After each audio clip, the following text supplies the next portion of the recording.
You can feel it, can't you? Something inside you is breaking, quietly but completely. It's not sadness, not weakness. It's the collapse. The moment when the divine feminine can no longer pretend she's fine. When the strength that once held her world together finally gives way, not to destroy her, but to rebuild her. For so long, she carried everything: the pain, the silence, the waiting, the hope. She tried to fix, to heal, to hold space for a connection that seemed frozen in time. But the universe was never asking her to carry it all. It was asking her to let go. And now that time has come. This is the sacred breaking, the fall before the flight, the point in the journey where she must lose herself to remember who she truly is. Every tear, every sleepless night, every wave of exhaustion, they're not punishment, they're preparation. Her heart is being emptied so it can be filled with light again. And as she collapses, the divine masculine begins to stir. Her silence shakes his soul. Her surrender awakens his truth. Because when the feminine stops fighting for the connection, the universe hands it back to her in divine timing, not human urgency. This isn't the end of the story. It's the sacred pause before the resurrection, the moment the old identity dies and the divine one rises. The collapse isn't your failure, it's your initiation. So if you're feeling lost right now, if you can't recognize yourself anymore, it's because you're not meant to. The woman you were cannot walk into the union that's coming. Only the embodied soul can. Take a breath. The breaking isn't destroying you, it's freeing you. And from your surrender, the awakening begins. Why the feminine must break before rising. There comes a sacred moment in every divine feminine's journey when everything she thought she knew about strength, love, and faith begins to crumble. It doesn't come with warning. It arrives like a quiet storm, taking away the very ground beneath her feet. Nothing feels stable, nothing feels certain, and for the first time, her spiritual power doesn't feel like power at all. This is the collapse, the moment where everything false begins to fall away so the truth can finally rise. For months, maybe years, the feminine has carried the entire weight of the connection. She's held space, prayed for clarity, transmuted pain, and forgiven what felt unforgivable. She believed that by being strong, by keeping her heart open, by doing the work, she could hold the union together. But the universe was never asking her to hold it together. It was preparing her to let it fall apart. Because what is divine can never be controlled, only surrendered to. The collapse begins the moment she stops trying to be the light for everyone else and realizes that even the light must rest. It's not the death of faith, it's the death of illusion. The illusion that she has to be perfect to be worthy, that she has to keep giving to prove love, that she has to wait forever for someone to meet her halfway. In truth, the feminine never needed to prove anything. She only needed to remember who she is without the weight of what she's been carrying. So the universe begins to strip everything away. The signs slow down, the guidance feels muted, the connection feels distant, the masculine grows silent, and even her prayers echo back without response. It feels like abandonment, but it's sacred redirection. It's the moment when the divine says, "You've learned enough from pain. Now it's time to learn through peace." But peace can't enter a heart that's still busy fighting for control. So control must collapse. Her body reacts first: exhaustion, emotional fatigue, waves of grief that seem to come from nowhere. Her mind doesn't understand what's happening because she's not supposed to. This is the part of the journey that can't be solved by logic, only lived through presence. Her emotions rise like tides, her thoughts scatter, her sense of identity begins to fade, and still, somewhere deep within, there's a knowing. This isn't my ending. This is my rebirth.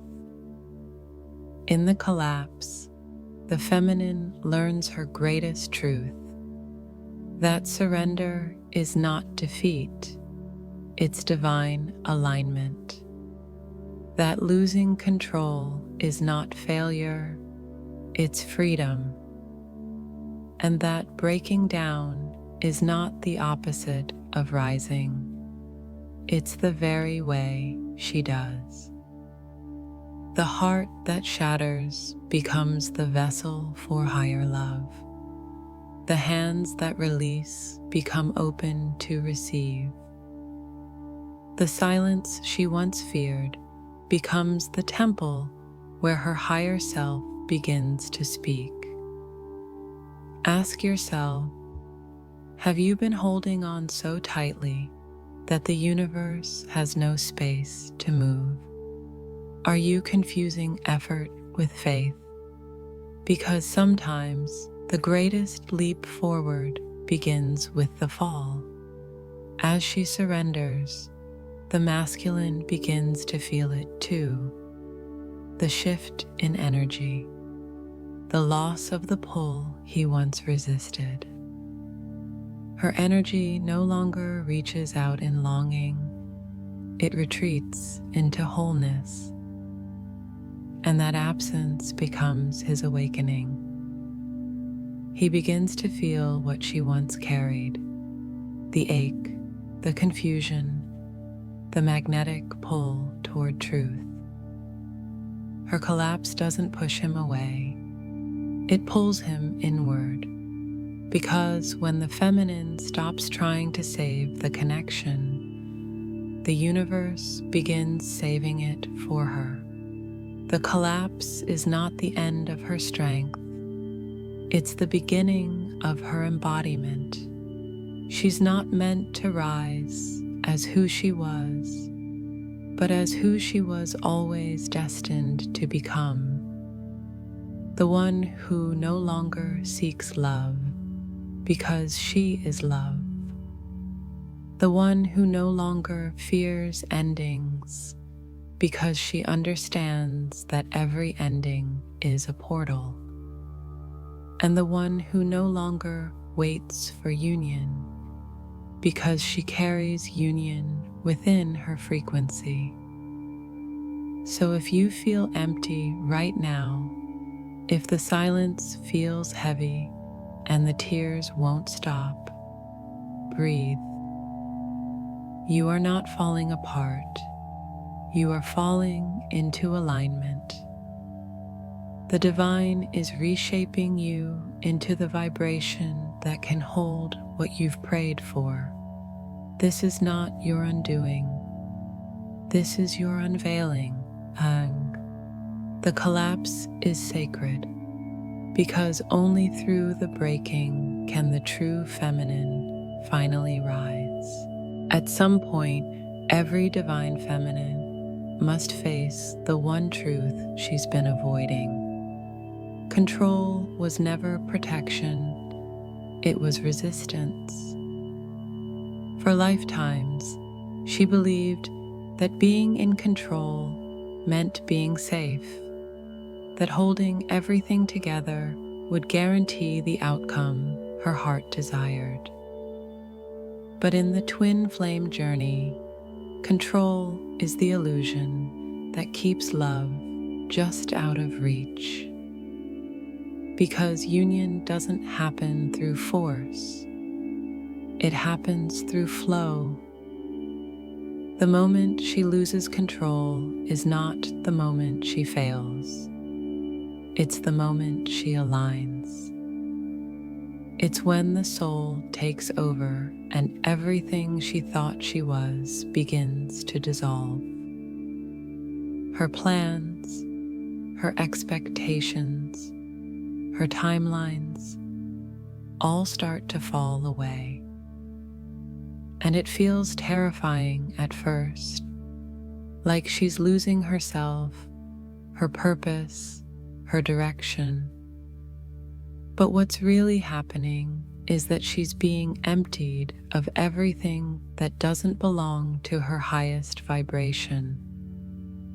The surrender she feared is the initiation she's been praying for. The divine feminine often asks, why does it hurt so much to let go? Because she's not just letting go of a person, she's letting go of her identity as the one who needed to hold on. She's releasing the belief that love must be earned, that healing must be proven, that patience means waiting forever. The universe takes away her control to teach her something greater, that her power doesn't come from managing outcomes. It comes from embodying faith. When the feminine loses control, she finally learns how to trust. She begins to see that her intuition was never meant to predict the future, but to guide her through the unknown. Every delay, every silence, every rejection, it all becomes sacred choreography. The universe has been teaching her that what's meant for her cannot be missed, and what's not meant for her cannot be forced. But what if this loss of control is the greatest act of creation? What if the breaking of the plan is the opening for miracles? Because the divine can't fill hands that are already full, and the feminine can't receive new love while still gripping the old story. So life begins to remove the attachments, one by one, not to punish, but to purify, not to wound, but to make room. It's in this in-between, the quiet after the chaos, that something profound begins to shift. Her mind can no longer calculate what's coming, but her soul starts to feel it. She senses that something greater is moving beneath the surface. The masculine feels it too, though he may not understand it yet. He feels her energy pull back, not in bitterness, but in peace. Her frequency changes, and it stirs something inside him, a discomfort, a longing, a recognition. Her loss of control becomes the mirror for his awakening, because for the first time, she's no longer trying to pull him toward the light. She becomes the light, and light never chases, it attracts. As her energy steadies, his world begins to shake. Her surrender triggers his reflection. Her peace disrupts his illusions. This is the hidden law of twin flame energy. When the feminine stops grasping, the masculine begins to reach. But surrender doesn't mean apathy. It's not giving up. It's giving in to divine orchestration. It's choosing to trust that love is unfolding even when it looks like loss. It's standing still while the old world collapses, knowing that the foundation of the new one is being built beneath her feet. The feminine doesn't need to control the outcome because she is the outcome, the embodied vibration of unconditional love. Ask yourself, what if this uncertainty isn't chaos, but cosmic order? What if the delays are protection, not punishment? What if losing control is the universe's way of proving that you never needed it to begin with? The feminine learns that peace is not found in perfection. It's found in presence. Every breath becomes a prayer, every silence a message, every tear a release. She stops fighting the current and lets it carry her. And when she does, she notices something miraculous. The moment she lets go, the universe starts moving faster. People reappear, signs return, synchronicities unfold. Because flow always begins where control ends. The feminine who embraces surrender doesn't collapse. She transforms. She becomes the bridge between heaven and earth, between longing and fulfillment, between chaos and divine rhythm. Her life stops being something she manages and becomes something she co-creates. And from that energy, everything she's been praying for starts to find her effortlessly. The hidden purpose of losing control was never about losing. It was about remembering that what's divine cannot be contained. Her love, her destiny, her union, all of it was waiting for her to stop holding and start allowing. And now that she finally has, the universe can begin to deliver everything she was meant to receive. When the divine feminine finally stops fighting the current, the collapse begins to transform. What once felt like destruction starts to reveal itself as design. Every moment of loss, every tear, every silence becomes part of a sacred alchemy, the transformation of human pain into divine wisdom. This is the hidden miracle of surrender. It turns what once broke you into what now builds you.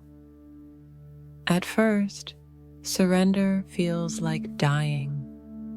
You wake up in the same body, but everything feels unfamiliar. You don't resonate with old habits, old dreams, or even old prayers. It feels like you've outgrown your own life. And that's because you have. You're no longer the version of yourself that survived. You're becoming the version that creates. The feminine who surrenders doesn't lose her power. She amplifies it. When she stops pushing against life, her energy expands. She becomes magnetic. The things she once begged for start arriving with ease. The silence that used to scare her becomes the soil of new beginnings. Because now she understands the truth. Surrender is not passive. It's participation in divine flow. This is the point where the divine feminine's energy turns from resistance into resonance. Instead of chasing signs, she becomes the sign. Instead of looking for confirmation, she starts embodying it. She moves through her days with quiet strength, feeling guided instead of guessing. She realizes that alignment is not something to reach. It's something to return to. Her energy field begins to shift dramatically. People feel it before she speaks. Her presence calms rooms, her voice carries warmth, her eyes hold truth. The light that was once scattered by overgiving becomes centered and powerful. She's no longer reacting to the world. The world begins reacting to her. This is divine embodiment, the state where energy leads before words. But alchemy always has a cost. Everything untrue must burn. That's why the feminine surrender can feel heavy. She feels waves of emotion for no reason, deep exhaustion, moments of nothingness. That's the purification. Her heart is being cleansed of attachment, her body of density, her soul of fear. Every piece that's falling away is making room for the new vibration that's already forming. This is the moment she learns that peace isn't the absence of chaos. It's the mastery of it. Ask yourself, can you sit in the void without trying to fill it? Can you trust the silence enough to stop demanding answers? Because it's only in that emptiness that the feminine begins to hear the divine blueprint of her next chapter. And as she listens, she starts to notice subtle miracles. Time feels different. Manifestations come faster. Synchronicities become constant. It's as if the entire universe is rearranging itself to meet her new vibration, because it is.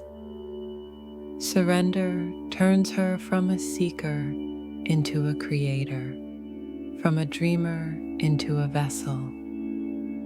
She realizes she never had to make things happen. She only had to allow them. Meanwhile, the masculine feels this shift in ways he can't explain. Her calmness unsettles his chaos. Her distance doesn't create absence, it creates reflection. The energy between them changes frequency. It's no longer rooted in longing, but in balance. The feminine's surrender becomes the mirror that forces him to look within. Her letting go becomes his awakening.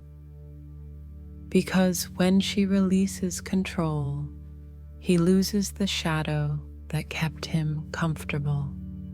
This is the alchemy of love at its highest form. The transformation that begins with one soul letting go. The feminine stops being the one who waits and becomes the one who leads, not through effort, but through energy.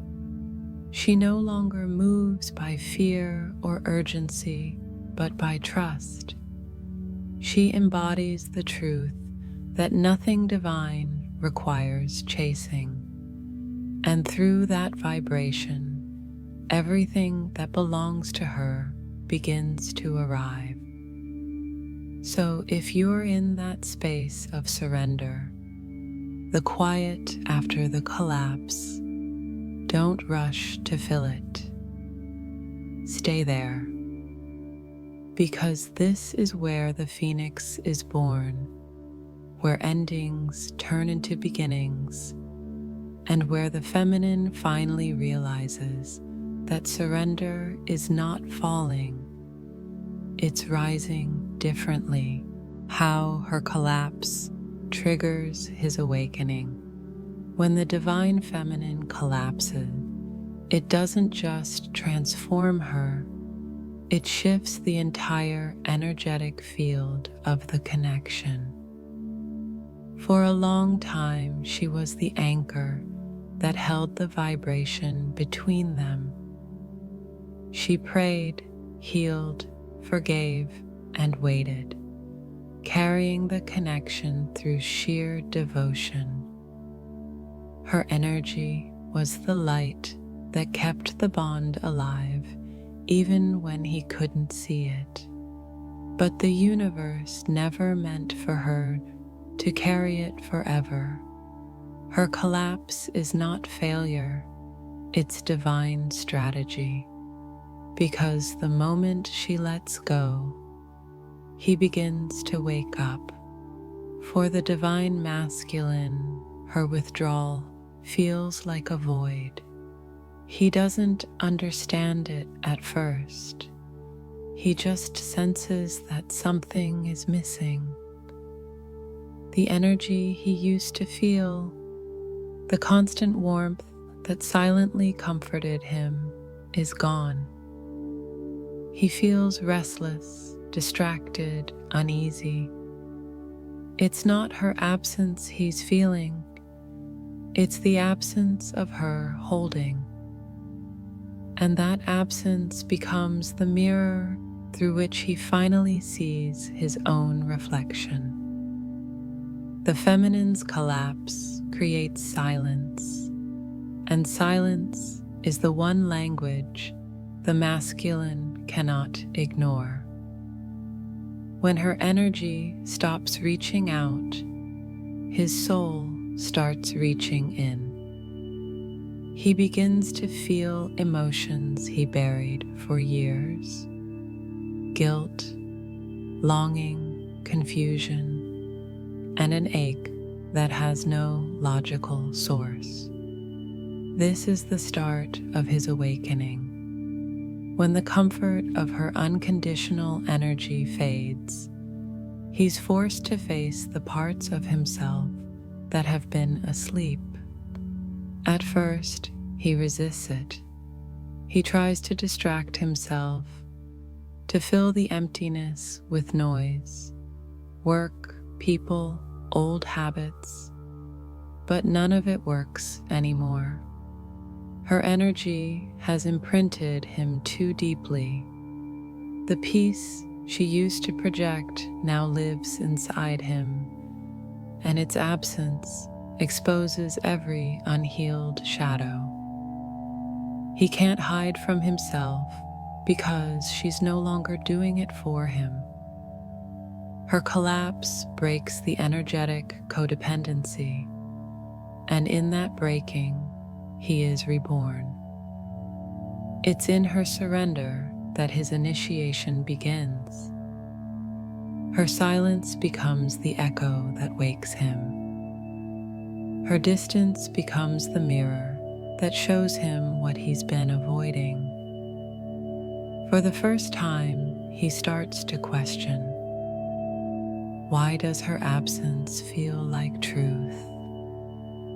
Why does her peace unsettle me? Why does her release pull me closer instead of away? Because the energetic balance has shifted. She no longer vibrates in longing. She vibrates in sovereignty. And her sovereignty calls his soul to rise. The divine feminine doesn't awaken the masculine through teaching, chasing, or waiting. She awakens him through energy, through the frequency of alignment. When she releases control, he feels the void and instinctively seeks its source. That's when the universe begins his process of dismantling, the same one she already endured. His ego starts to crumble, his illusions begin to collapse, and the very walls he built to protect himself start to suffocate him. The feminine's collapse becomes the spark that ignites his awakening flame. Her detachment shakes the false foundations of his world. Her silence becomes the sound that his soul can finally hear. And her peace, that sacred, quiet peace, becomes the magnet that pulls him back home. Because the masculine soul doesn't awaken through pursuit, it awakens through resonance. When she embodies wholeness, he's forced to confront his own fragmentation. When she chooses herself, he must choose growth. It's not instant. The masculine's awakening often comes with chaos. He may withdraw, question everything, even regress temporarily. But deep down, his soul knows something irreversible has begun. He can't unfeel her frequency. He can't unknow the truth that her energy revealed. And no matter how much he runs, the vibration of her surrender follows him, not as a chase, but as a call.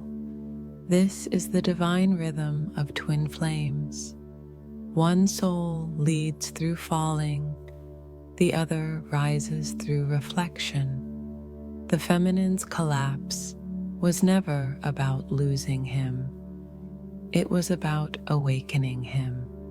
She was never meant to save him through her effort, but to remind him through her evolution. And as she rises into her divine self, the energy between them begins to harmonize. he starts to feel the call to become what she already embodies: truth, integrity, and divine love. So if your masculine feels distant, confused, or silent right now, trust the process. His awakening has already begun, and it began with you. Every time you chose peace over panic, surrender over control, faith over fear, you sent a wave through the energetic field that reached his soul. And now that wave is returning to you in the form of transformation. The feminine collapses so the masculine can awaken. And when both surrender to that process, the universe begins aligning their paths again, not through pain this time, but through purpose. When the divine feminine finally steps back and stops reaching, something remarkable begins inside the masculine's soul. Her silence, which once felt like abandonment, now becomes a mirror, one that reflects everything he's been running from. For the first time, there's no one to absorb his confusion, no one to soothe his denial, no one to reflect back the illusion that he was fine. He's left alone with his thoughts, his emotions, and his truth, and in that stillness, the awakening begins. The masculine's journey into awakening is not soft, it's not romantic, it's dismantling. When the feminine's energy stops flowing toward him, the structure of his identity, the one built on control, avoidance, and ego, begins to crack. Everything he once used to define himself, success, logic, distraction, pride, starts to lose its meaning. Her silence doesn't just remove her presence from his world, it removes the false sense of stability he built around her light. Without her energy to lean on, he's forced to meet himself in the dark. At first, he fights it. He tells himself he doesn't care. He buries himself in work, in people, in noise. But nothing satisfies him anymore. The emptiness follows him everywhere, not as punishment, but as revelation. Because her absence isn't a wound, it's medicine. It's the echo that whispers, "There's more inside you than this."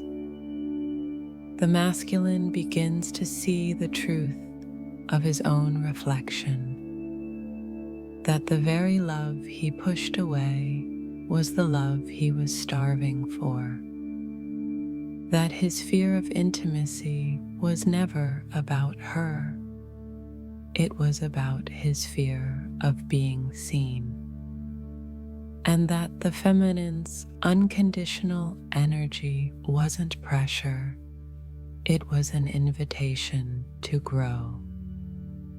Every memory of her, every dream, every energetic pull now feels amplified. It's not obsession, it's awakening. Her silence is showing him the parts of himself that can no longer remain asleep. In the mirror of her absence, he meets his shadows. He feels the guilt of words unsaid, the weight of moments avoided, the ache of authenticity denied. He realizes how often he chose pride over vulnerability, how often he mistook distance for safety. He begins to understand that the feminine wasn't trying to control him. She was calling him home. And now that home exists only in vibration. He can't touch it, but he can feel it. He starts to realize the connection never ended. It just shifted planes. This realization breaks something open inside him. He starts to see love differently. What once felt like a threat now feels like truth. What once felt overwhelming now feels divine. He starts craving honesty, not validation, depth, not distraction, connection, not control. Because her silence has purified his perception. It has taken him from logic into emotion, from avoidance into awareness. Ask yourself, how many times has he appeared in your dreams, just staring at you without words? How many songs, numbers, or moments pull you back to him without warning? That's not imagination, that's resonance. Because while you were learning to surrender, he was learning to feel. Her silence becomes his initiation, the quiet classroom of the soul where truth can finally speak.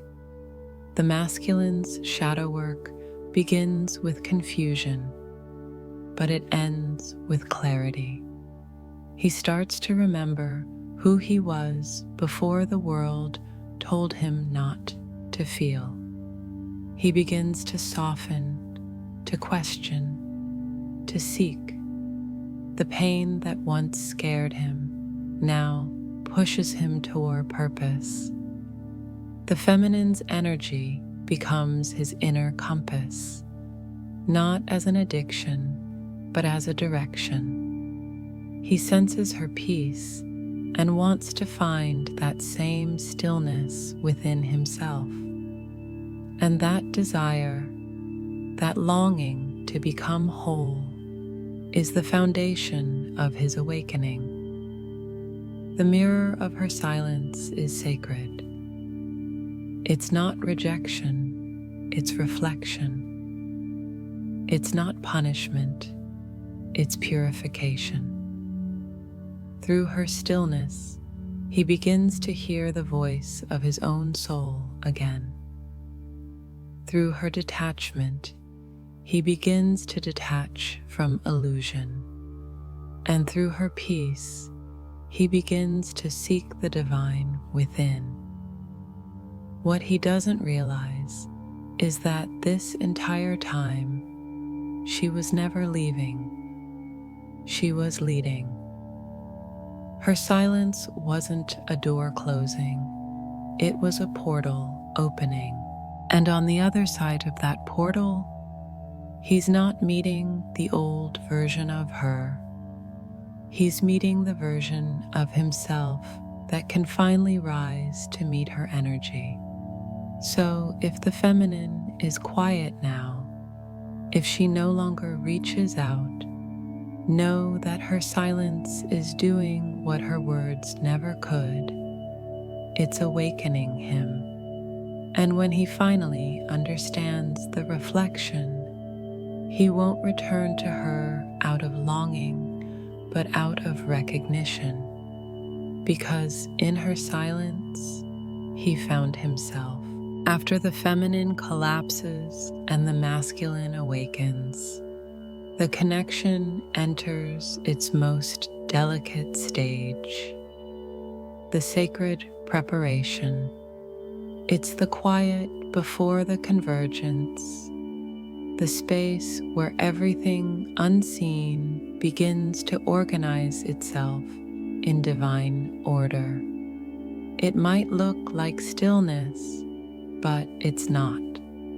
Behind the silence, the universe is realigning both souls for something greater than reunion, readiness.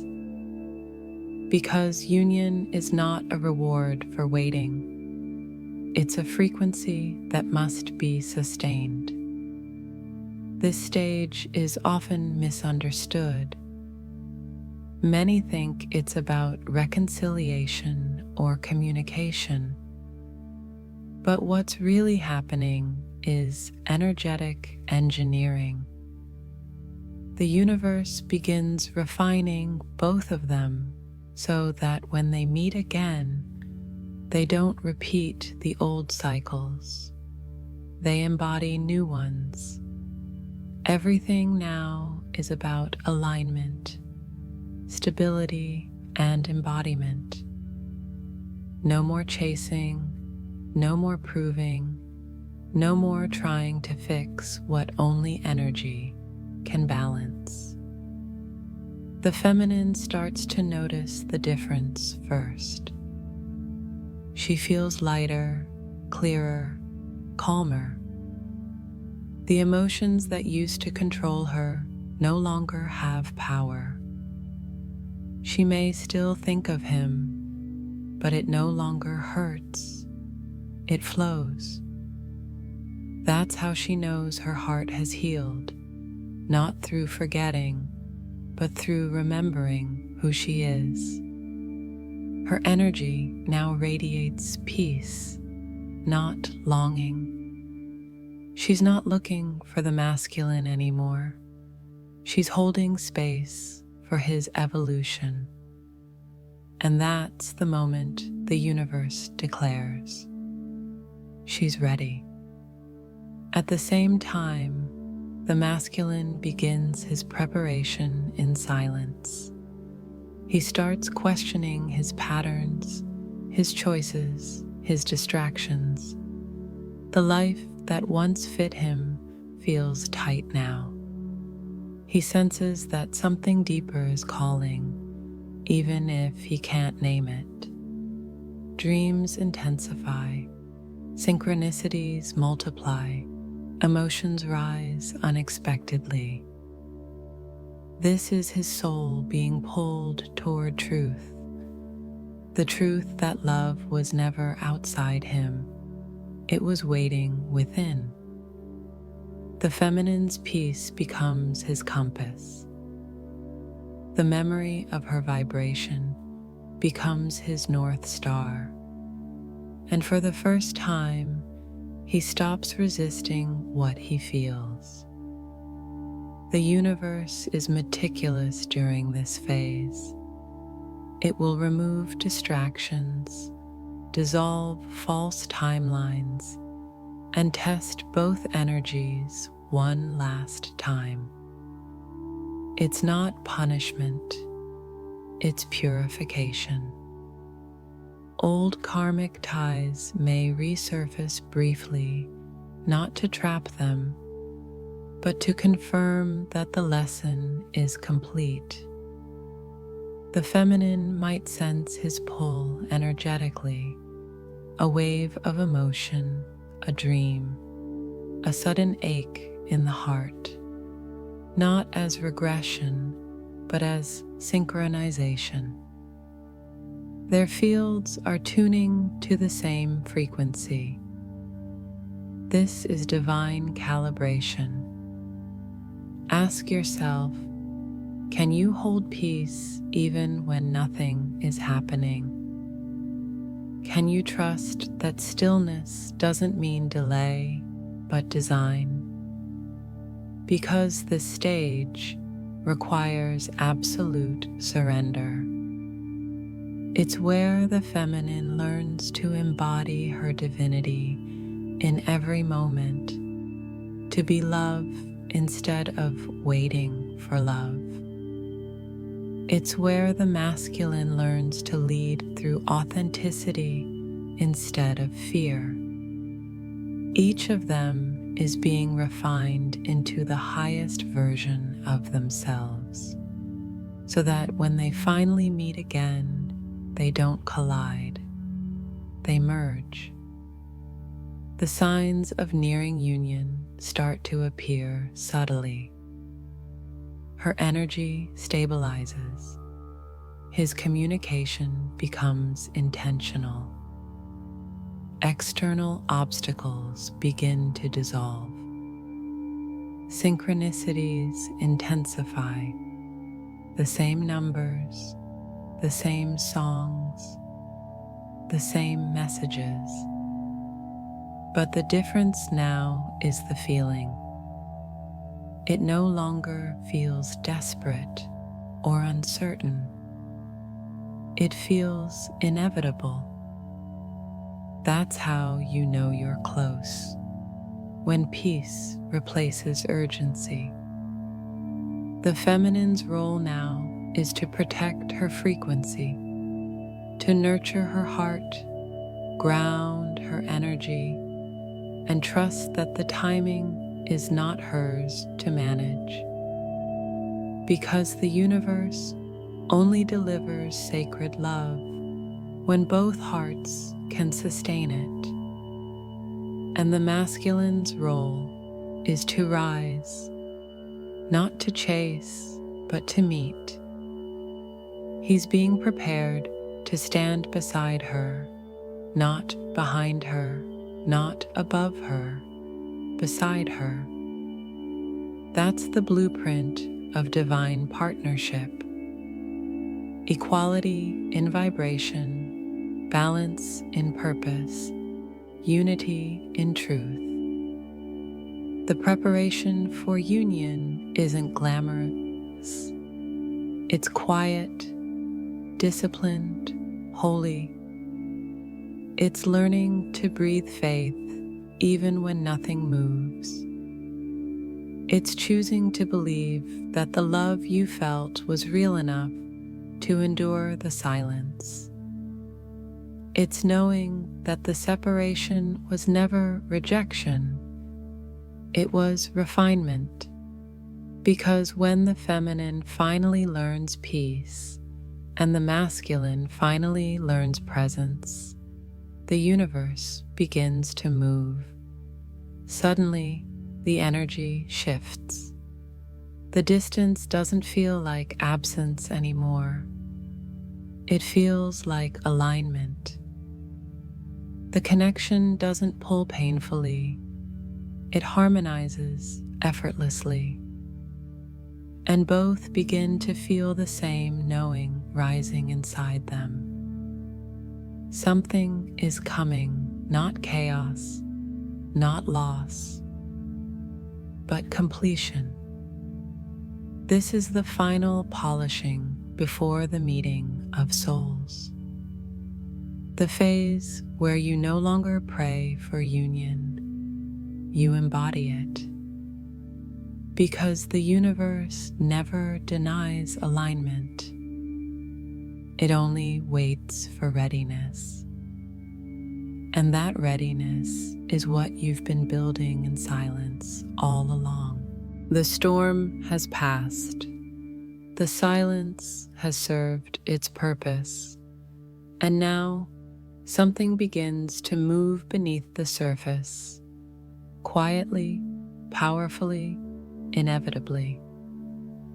This is the rebirth, the point where the divine feminine and divine masculine, after walking their separate paths of fire and shadow, begin to rise in the same direction. Not chasing each other, not rescuing each other, but remembering each other, because the soul never forgets what the mind tried to release. In the beginning, the feminine rises first, lighter, calmer, anchored in her knowing. She no longer vibrates from pain, she moves from peace. Her energy feels different, softer yet stronger, radiant yet grounded. She doesn't crave proof anymore. She is the proof. The world around her starts to shift. New opportunities open, her intuition sharpens. Synchronicities follow her like echoes of destiny. And she realizes she doesn't have to go back to find love. Love has been following her the whole time. Meanwhile, the masculine begins to awaken fully. He starts seeing the world through new eyes, eyes that recognize truth instead of running from it. The old distractions no longer hold him. The people, the habits, the routines that once numbed him now feel hollow. His soul calls louder each day, whispering her energy through dreams, songs, and flashes of memory. He feels her peace, and for the first time, it doesn't intimidate him. It inspires him. He wants to match it, not possess it. He wants to rise, not to win, but to align. This is the divine rhythm of rebirth, when both souls begin to awaken at the same frequency. It's not forced. It's not planned. It simply happens because the energy has matured. Their timelines, once moving in opposite directions, start to curve toward each other again. And this time, it's not magnetic chaos pulling them. It's divine harmony guiding them. You can feel it when this phase begins. There's a lightness in your heart, even without contact. A knowing that doesn't need reassurance, a peace that feels sacred. You feel him, but not like before. Not as a longing, but as a quiet presence. Steady, familiar, unexplainable. It's his energy rising to meet yours. He's not coming from need. He's coming from remembrance. The feminine's rebirth becomes the masculine's map. Her wholeness shows him what freedom feels like. Her boundaries teach him what truth requires. Her grace reminds him what love actually is. And as he rises, she doesn't have to lower her vibration to meet him. He ascends to match hers. This is the divine balance restored, not dominance, not dependency, just two energies, equal in light, mirroring the highest version of themselves. Ask yourself, can you feel it? The calm between heartbeats, the subtle joy that doesn't come from circumstances, but from alignment. That's the rebirth moving through you. It's not waiting for a message or a sign. It is the sign. It's your soul saying, the cycle is complete. You're ready for what's next. The masculine now steps into his purpose. He becomes the protector of peace, not the disturber of it. He leads with truth instead of ego, action instead of avoidance. His love becomes grounded, not fantasy, but foundation. And the feminine stands beside him, not above, not behind, beside. Together they anchor a frequency of balance that the earth has been waiting for. Union in this stage is not about reunion. It's about resonance. It's the merging of two souls who have remembered themselves through each other. They no longer meet to heal, but to create. Their love becomes a force that extends beyond romance. It becomes service. Every conversation, every moment of stillness between them carries light into the collective field. Because when twin flames rise together, they don't just love each other, they awaken the world. The rebirth doesn't announce itself loudly. It whispers through peace, through gratitude, through divine timing. The feminine no longer asks, "When will it happen?" She simply knows. It already is. The masculine no longer runs from his emotions. He builds from them. Together, they become living proof that separation was never punishment. It was preparation. And as they step into alignment, the universe smiles, because this was always the plan, not to destroy them, but to refine them, not to keep them apart, but to teach them how to meet again, whole, awake, divine. So breathe, divine feminine. Breathe, divine masculine. You made it through the fire, and you didn't burn. You transformed. This is not the end of your story. It's the beginning of the sacred chapter you were born to write together. The rebirth is here, and this time, it's eternal.